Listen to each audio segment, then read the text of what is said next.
Hello guys. मैं वीरेंद्र कुमार, ज्ञान ज्योति Pvt ITI Churu.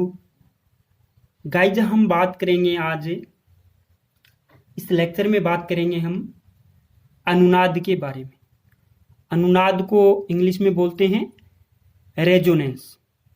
आज हम बात करेंगे अनुनाद के बारे में कि अनुनाद क्या होता है। एक आरएलसी सर्किट होता है, उसमें अनुनाद की स्थिति कब आती है। ओके गाइज, तो हम इसको पॉइंट टू पॉइंट पढ़ते हैं अनुनाद के बारे में। तो इसका पहला पॉइंट है, इससे स्टूडेंट मैं एक बात कहना चाहता हूं कि कोरोना महामारी से बचने के लिए हमारे देश में जो लॉकडाउन सिस्टम है, तो लॉकडाउन का पालन करें, घर में रहें, सुरक्षित रहें। ओके गाइज, तो टॉपिक स्टार्ट करते हैं। इसका पहला पॉइंट है अनुनाद का पहला पॉइंट, आरएलसी परिपथ की ऐसी स्थिति। आरएलसी परिपथ की ऐसी स्थिति, आरएलसी परिपथ की ऐसी स्थिति जिसमें धारा एवं विभव, जिसमें धारा एवं विभव, धारा एवं विभव समान कला में हो। धारा एवं विभव समान कला में हो, समान कला में हो, अनुनाद कहलाता है। समान कला में हो, अनुनाद कहलाता है। क्या कहलाता है? रेजोनेंस कहलाता है, अनुनाद कहलाता है। इसी टॉपिक का हमारा अगला पॉइंट है दूसरा, अनुनाद की स्थिति में कलांतर कितना होता है। कितना? कला अंतर यानी फेज में अंतर। अनुनाद की स्थिति में कलांतर फाई बराबर होता है 0 डिग्री। कलांतर फाई बराबर कितना होता है? 0 डिग्री। ओके गाइज, शक्ति गुणांक तीसरा पॉइंट होगा, शक्ति गुणांक यानी पावर, FACTOR, पावर फैक्टर। तो पावर फैक्टर कोस फाई होगा इकाई 1 होगा। पावर फैक्टर का मान कितना होगा? 1 होगा। ओके गाइज, तो हमें इसका अगला पॉइंट पढ़ते हैं 4 नंबर, अनुनाद के लिए प्रेरक। कौन सा पॉइंट है? चौथा,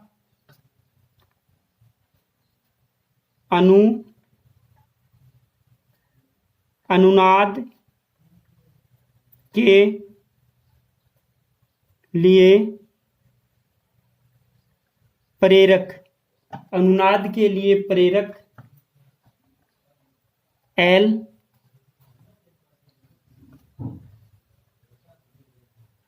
एवं संधारित्र C। प्रेरक L एवं संधारित्र C दोनों का परिपथ में होना। अनुनाद के लिए प्रेरक L एवं संधारित्र C दोनों का परिपथ में होना, दोनों का परिपथ में होना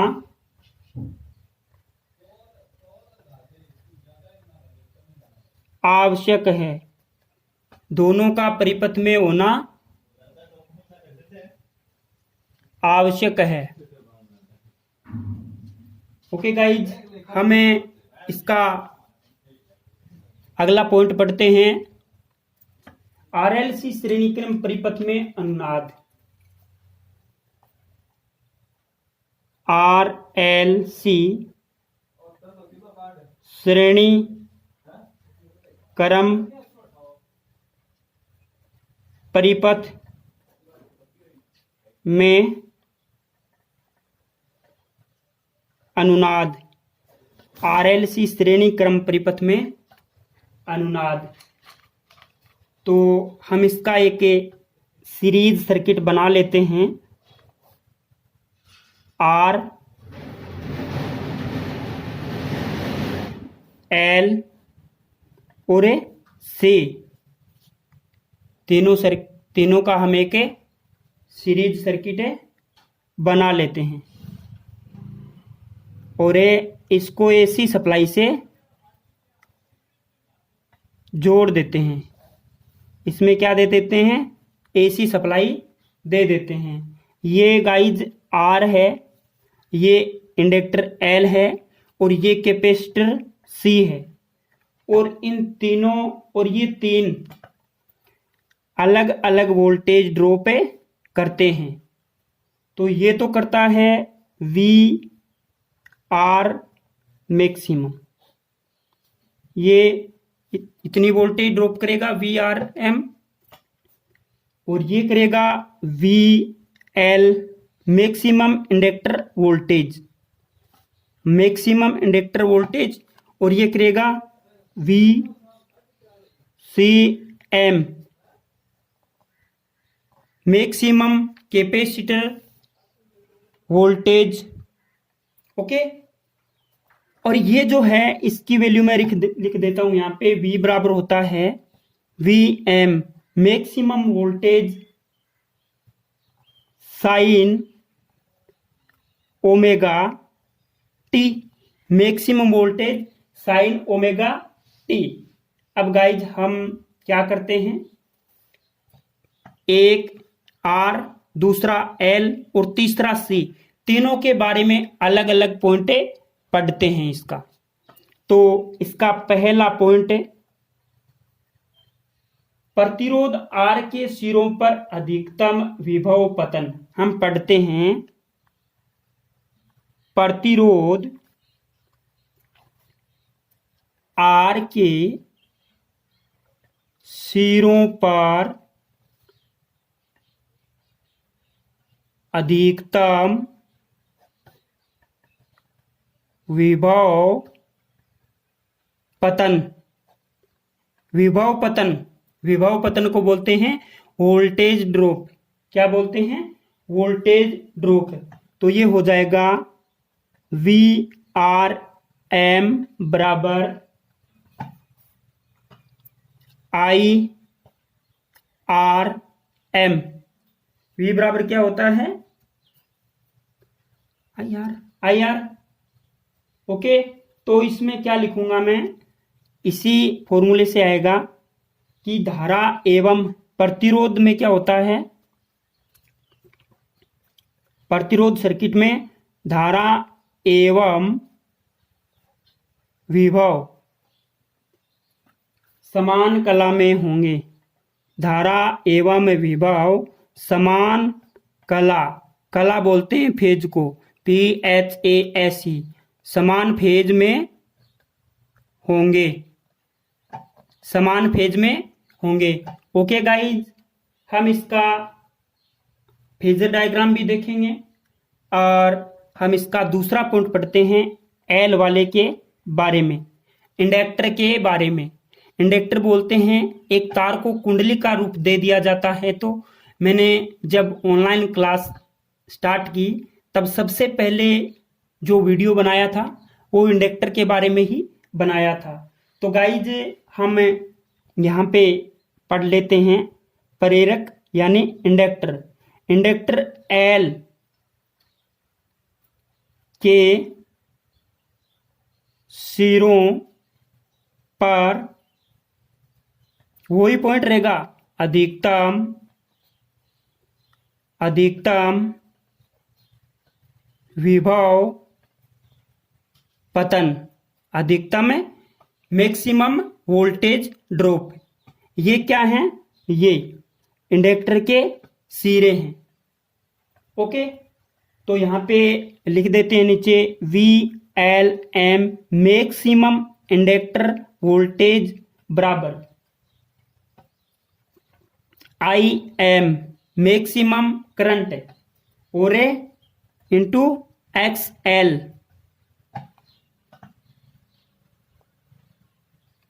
तो इसमें क्या हो जाएगा? धारा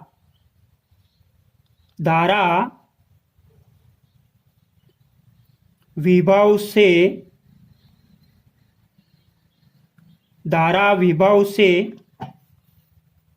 90 डिग्री, धारा विभव से 90 डिग्री पीछे रहती है। मैं फेजर डायग्राम बना के आपको समझा दूंगा कि धारा विभव से 90 डिग्री पीछे रहती है, वो कैसे रहती है। ओके, हम इसका तीसरा पॉइंट पढ़ेंगे। तीसरा पॉइंट, संधारित्र के सिरों पर अधिकतम विभव। क्या पढ़ेंगे? संधारित्र के सिरों पर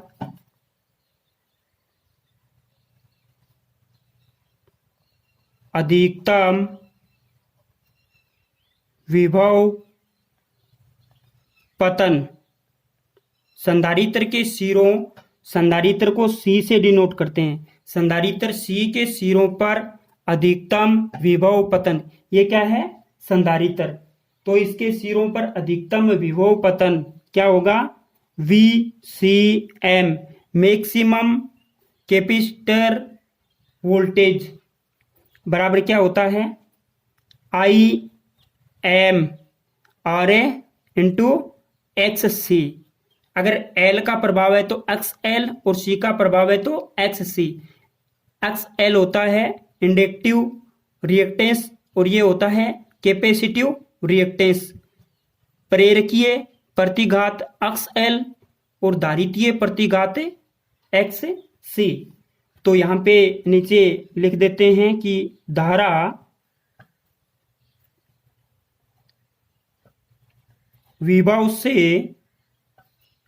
90 डिग्री, धारा विभव से 90 डिग्री आगे, आगे को बोलते हैं लीड, LAED, लीडिंग, आगे रहती है, आगे रहती है, 90 डिग्री आगे रहती है। इसी के अंदर गाइज हम चौथा पॉइंट पढ़ते हैं, number 4, phasor diagram. Phasor diagram, phasor diagram की अगर बात आती है तो यहाँ पे फेजर डायग्राम बना देते हैं और वो गाइज बिल्कुल सिंपल सा होता है इसका फेजर डायग्राम। तो यहाँ पे एक लाइन ऐसे निकाली और एक इधर ये सीधी रेखा खींच दी और यहाँ पे हमें फेजर डायग्राम शो करेंगे। यानी हम VRM, VLM और VCM शो करेंगे कि वो कहाँ कहाँ होता है। और इसके बीच में एक चीज और भी आई है IM, तो वो भी हमें शो करेंगे। तो ये क्या है? VRM, ये क्या है? IM, और ये क्या है? VLM, और ये क्या है? VCM, maximum inductor voltage, maximum capacitor voltage, maximum प्रतिरोध वोल्टेज और मैक्सिमम धारा। और ये होती है वैल्यू 0। और ये बिल्कुल है, ये सेम होता है, सेम का निशान ऐसे होता है। ओके गाइज, अब अगर आपको आगे बताना चाहूँ तो एक 5 नंबर का पॉइंट पढ़ेंगे, वो गाइज आपको समझना है, थोड़ा डिफिकल्ट जरूर है। आप इसका इतने का स्क्रीनशॉट ले सकते हैं। जो आगे एक पॉइंट और बच गया, जो आगे एक पॉइंट और बच गया, वो गाइज थोड़ा डिफिकल्ट है, लेकिन आपको समझना है। अगर आप समझोगे तो बिल्कुल आपके समझ में आ जाएगा। तो गाइज 5 नंबर का पॉइंट है यहाँ पे मेरा, और वो अनुनाद के लिए है। अनुनाद के लिए वैसे तो इतना बहुत है, लेकिन मैं थोड़ा और करवा देता हूं। अनुनाद के लिए, अनुनाद के लिए, तो गाइज अनुनाद के लिए अगर ऐसी बात आती है तो हम यहां पे लिखेंगे नीचे कि VLM, VLM बराबर होता है VCM। ये देख लो, VLM बराबर VCM, ये हमने लिखा। हमने VLM और VCM की जगह इनका मान पुट कर दिया। तो VLM की जगह क्या था, IM XL बराबर IM XC। ओके गाइज, और इसके बाद में ये I से I कट गया, नीचे क्या बचा, XL बराबर XC, XL बराबर XC। ये हमारा बेसिकली पॉइंट बन गया यहाँ पे अनुनाद के लिए। ओके गाइज, यहाँ पे मैं एक बार फिर लिख देता हूं, XL या XC बराबर X, गाइज यहाँ पे XL ही लिखता हूं मैं, XL बराबर XC। तो XL होता है ओमेगा 0 L, और XC का फॉर्मूला होता है 1/ओमेगा 0 C, ओमेगा 0 C। और गाइज आगे अगर बात करें तो होगा ओमेगा 0 की स्क्वायर बराबर 1/LC, 1/LC। अगर ओमेगा 0 ही रखना है, ओमेगा 0 क्या है, ये 0 किसके लिए है, रेजोनेंस के लिए, रेजोनेंस के लिए है। तो यहाँ पे हो जाएगा 1/√LC, ये स्क्वायर हटाने के लिए यहाँ पे रूट लग गया। ओके गाइज, और ओमेगा 0 क्या होता है, ये होता है अनुनादी, अनुनादी कोणीय, अनुनादी कोणीय आवृत्ति, अनुनादी कोणीय आवृत्ति। और अनुनादी कोणीय आवृत्ति का मात्रक क्या होता है, अनुनादी कोणीय आवृत्ति का मात्रक क्या होता है, तो इसका मात्रक होता है रेडियन पर सेकेंड।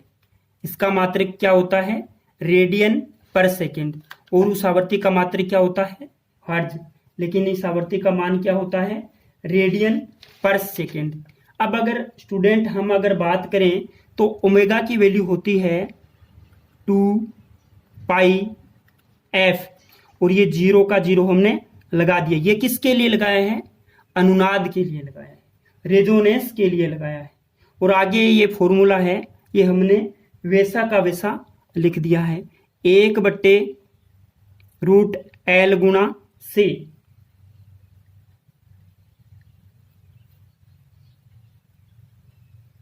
तो गाइज हम यहाँ पे अगर हमें अनुनादी आवर्ती F0 ही निकालना है तो हम क्या कर सकते हैं?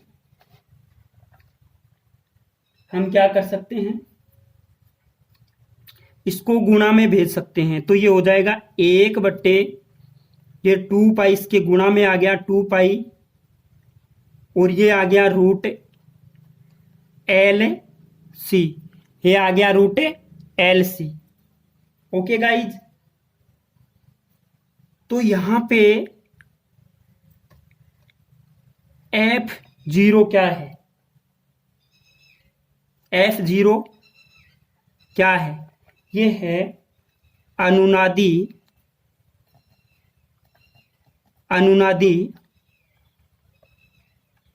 आवर्ती, जिसको इंग्लिश में बोलते हैं रेजोनेंस फ्रीक्वेंसी, अनुनादी आवर्ती। ओके गाइज, और इसका मात्रक क्या होता है? इसका मात्रक है अनुनादी कोणीय आवर्ती का मात्रक रेडियन पर सेकेंड होता है, लेकिन अनुनादी आवर्ती का मात्रक क्या होता है? हर्ट्ज। क्या होता है? हर्ट्ज। ओके गाइज, इसका मात्रक क्या होता है? हर्ट्ज। अनुनादी कोणीय आवर्ती का मात्रक क्या होता है? हर्ट्ज। ओके, और गाइस थोड़ा सा पॉइंट हम आगे और पढ़ते हैं। इसके बाद हम पढ़ते हैं परिपथ की प्रतिबाधा। हम आगे थोड़ा आगे पॉइंट और पढ़ते हैं। परिपथ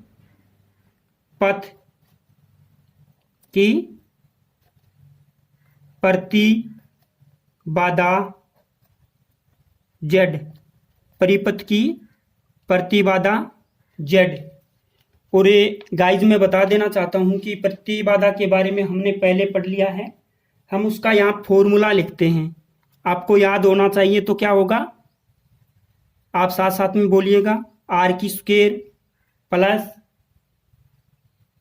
कोष्टक स्टार्ट XL अंतर XC कोष्टक बंद और इसकी स्क्वायर। तो गाइज अनुनाद की स्थिति में क्या होता है कि ये बराबर होता है।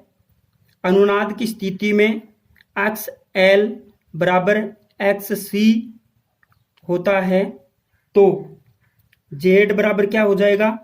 ये आपस में कट जाएगा, यहाँ पे 0 बचेगा, 0 की घात 0 होती है, तो Z बराबर क्या बचेगा? सिर्फ R की स्क्वायर बची। तो अगर ये स्क्वायर हटानी है, ये रूट हटाना है, तो स्क्वायर से रूट हट जाएगा। तो मैं नीचे लिख सकता हूं Z बराबर R, Z बराबर R, ये मैंने लिख दिया और ये सत्य है। और ये Z बराबर R कब आता है? ये जब आता है जब परिपथ की प्रतिबाधा न्यूनतम हो। तो मैं यहां पे लिखूंगा स्टूडेंट कोष्टक में, यह प्रतिबाधा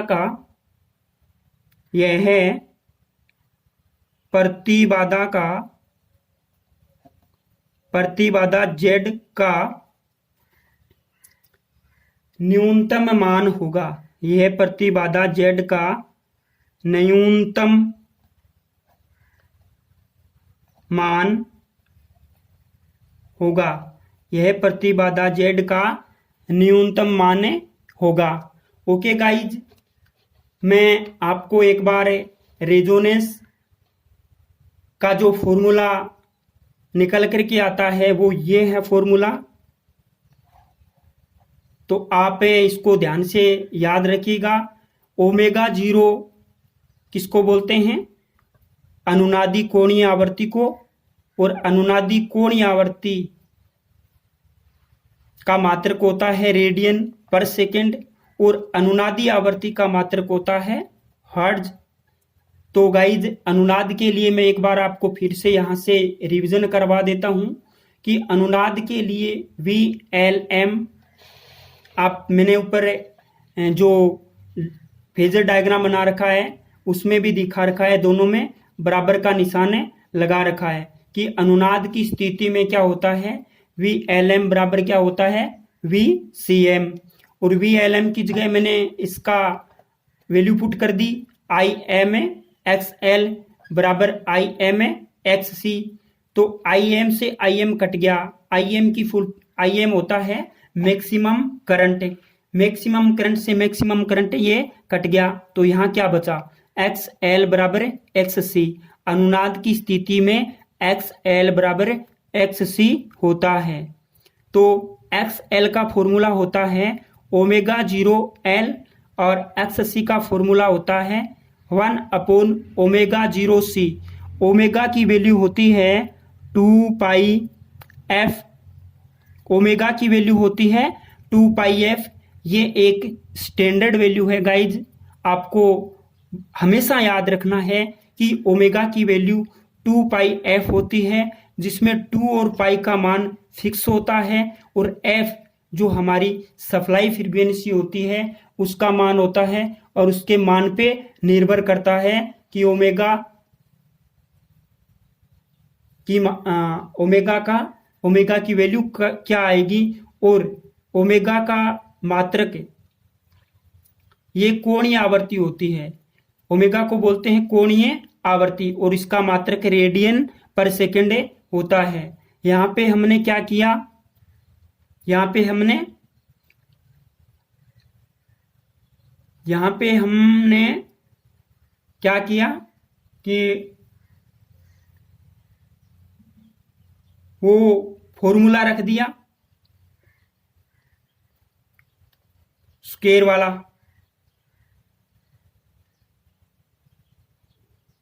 ओमेगा जीरो की स्क्वायर बराबर होता है 1/L गुना C, और ओमेगा जीरो यानी अनुनादी कोणीय आवर्ती बराबर 1/√LC। ये जो स्क्वायर है ये हटाएंगे तो नीचे रूट लग जाएगा। तो यहाँ पे ओमेगा की वैल्यू सेम टू सेम यहाँ पे रख देते हैं 2πf, ये जीरो है तो जीरो कर देते हैं यहाँ पे, और इसका मान आ जाएगा, ये नीचे आगे करेंगे तो 1/√LC। L क्या है, इंडक्टर, और C क्या है, कैपेसिटर।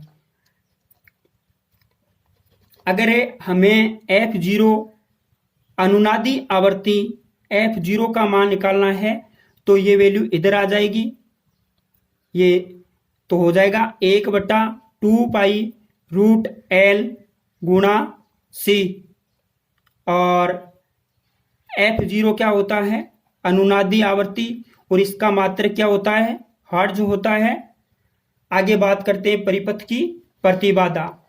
हम अगर परिपथ की प्रतिबाधा की बात करते हैं तो Z का फॉर्मूला होता है Z बराबर √R² प्लस कोष्टक XL, ये अंतर का निशान है, और XC कोष्टक बंद का स्क्वायर। तो मैंने आपको बताया है कि अनुनाद की स्थिति में या अनुनाद के लिए XL बराबर XC होता है। तो ये XL बराबर XC आपस में, इसमें से इसको घटाएंगे तो यहाँ मान आएगा 0, और 0 की अगर घात करते हैं तो मान आता है 0।